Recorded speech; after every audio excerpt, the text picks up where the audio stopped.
So an interesting finding over the years, in fact I found it myself I think, is once you're older and you have surgery that corrects your vision for distance and for near, you love the fact that you can see, but when you look in the mirror you think, oh my word, I look a bit older than I thought I was.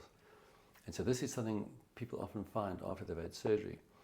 And so they would then ask me in the past, what now? Can you fix this?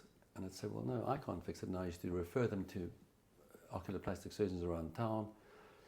So I'm delighted now that you're here, because it's a thing you love, you're well trained, you're very, very well trained, you're fellowship trained. And I know it's not something you want to do full time because you enjoy the refractive surgery so much, and you only have 24 hours in a day. But what are the things about oculoplastics you enjoy most? So, oculoplastics is plastic surgery around the eye. So essentially changing the lid shape, changing the lid position, and kind of reconstructing the lid if there's a defect.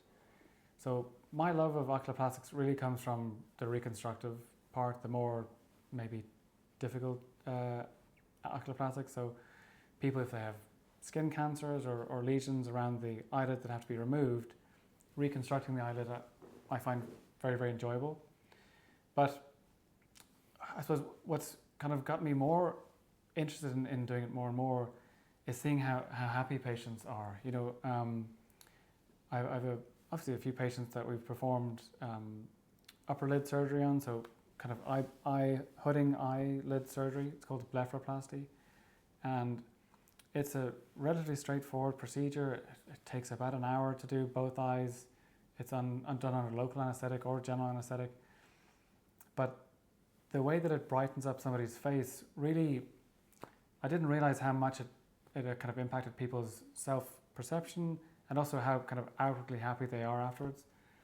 So while I'm kind of starting slowly, I really do see the value in helping people change the way they see themselves, as well as helping the way that they see.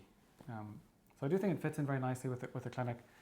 The type of things that I'll be doing are blepharoplasties. So as I was saying, for kind of hooded eyelids, this is the excess skin that we develop over a lifetime of blinking. But also things like ptosis surgery, which is to lift a droopy eyelid. And then as time goes by, our lower lids also lose laxity and can cause problems like watery eye if the drainage part of the lid isn't in the correct position. So I suppose repositioning eyelids is something that I really enjoy. It's a very enjoyable surgery, and I hope to provide the service for patients who come through our clinic. So that sort of summarizes as well. You don't want to get too busy in that space, but you're very happy doing it for patients who've been through the clinic and are Wellington Eye Clinic patients. Yeah. Okay, interesting. It's great to have you doing that.